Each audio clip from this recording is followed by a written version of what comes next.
Friends, এই রেসিপিটা দেখবার জন্য সর্বপ্রথমে চ্যানেলটা সাবস্ক্রাইব করবেন, বেল আইকনটা ক্লিক করবেন, লাইক করবেন, কমেন্ট করবেন, শেয়ার করবেন। আজ আমি বানাবো কাঁচা আমের চাটনি। শেষ পাতে আমাদের যদি চাটনি হয় তাহলে আমাদের খাওয়াটা সম্পূর্ণ হয়। সেটা যদি বাড়িতে বানিয়ে নেওয়া যায় সেটা আরও ভালো হয়। বাজারে ভালো কাঁচা আম পাওয়া যাচ্ছে, অনুষ্ঠান বাড়ির মতন খুব সহজে বানিয়ে আপনাদেরকে দেখাবো। তার জন্য সবার প্রথমে তিনটে আমি কাঁচা আমকে লম্বা লম্বা করে আমি কেটে নিয়েছি, খোসা শুদ্ধ কেটে নিয়েছি। আপনার চাইলে খোসা ছাড়িয়ে নিতে পারেন। এটা আমি কড়াতে দিয়ে দেবো। আর মেজারমেন্ট কাপের 1 কাপ পানি দেব, আর হাফ চামচ নুন দেব। আর গ্যাসের ফ্লেমটা হাই ফ্লেমে করে ঝাঁকা দিয়ে আমি এটা 3 মিনিটের মতন আমটা আমি সিদ্ধ করে নেব। এই খোসা শুদ্ধ যদি আমের চাটনি বানানো হয় তাহলে অনুষ্ঠান বাড়ির মতন হয় আর খেতে ভালো লাগে।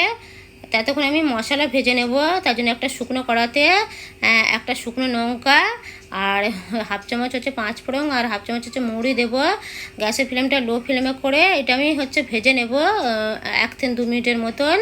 আর বেশি কড়া করে ভাজবো না, তাহলে এর আমের চাটনির স্বাদটা নষ্ট হয়ে যাবে। আর যে কোনো চাটনিতে এই মশলাটা আপনারা দিতে পারেন, স্বাদটা দুগুণ বেড়ে যাবে। দেখুন এটা ভেজে নিয়েছি। গ্যাসের ফ্লেমটা অফ করে দিয়ে ঠান্ডা করে নিয়ে গুঁড়িয়ে নেব। এর থেকে বেশি আর ভাজবো না।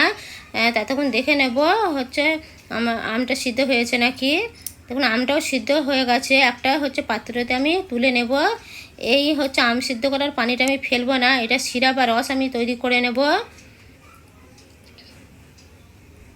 তার জন্যে 3 টেবিল স্পুন আমি চিনি দেবো। আপনারা চাইলে মিশ্রি নিতে পারেন। আর চিনি বা মিশ্রি আপনারা আমটা কতটা টক আছে সেই হিসেবে দিবেন। এটাকে দিয়ে গ্যাসের ফ্লেমটা হাই ফ্লেমে করে সিরাপের রসটা আমি তৈরি করে নেব। বেশি ঘন করব না। দেখুন আমার সিরাপের রসটা তৈরি করে নিয়েছি। ওইটা একটা পাত্রতে ঢেলে নেব। ওই কড়াতেই 1 চামচ সর্ষের তেল নেব। তেলটা ভালো করে গরম করে নেব। ফোড়নে দেব 2টো শুকনো লঙ্কা আর হাফ চামচ 5 ফোড়ন। এটা হালকা করে একটু ভেজে নেব। এটা গ্যাসের ফ্লেমটা আমি লো ফ্লেমে করে রেখেছি। চিনি সিরাপ আর রসটা আমি যে তৈরি করে রেখেছিলাম ওইটা তুলে রেখেছিলাম, ওইটাকে দিয়ে দেবো।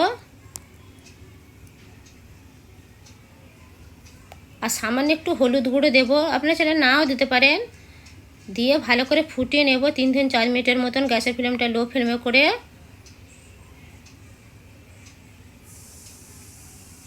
আমি প্রথমে নুন দিয়েছিলাম, আপনারা চাইলে নুন দিতে পারেন। আমি আর দিচ্ছি না। আর যে আমটা সিদ্ধ করে রেখেছিলাম ওইটাকে দিয়ে দেবো। এটাকে দিয়ে 3 মিনিটের মতন আমি ভালো করে ফুটিয়ে নেব, যেন আমের মধ্যে সিরাপ বা রসটা চলে যায়। দেখুন 3 মিনিটের মতন আমি ফুটিয়ে নিয়েছি ভালো করে। আর যে মশলাটা প্রথমে ভেজে রেখেছিলাম ওইটাকে দিয়ে দেবো। দিয়ে ভালো করে মিশিয়ে নেব। মিশিয়ে নিয়ে গ্যাসের ফ্লেমটা আমি অফ করে দেবো। একদিন বেশি আমি আর ঘন করব না। ঠান্ডা হলে এমনিতেই ঘন হয়ে যাবে।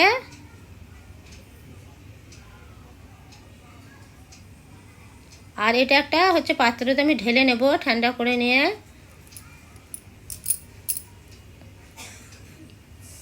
এই রেসিপিটা যদি আপনাদের কাছে ভালো লেগে থাকে তাহলে আপনারা এই রেসিপিটা বাড়িতে খুব সহজে বানিয়ে নিতে পারেন। Thanks for watching.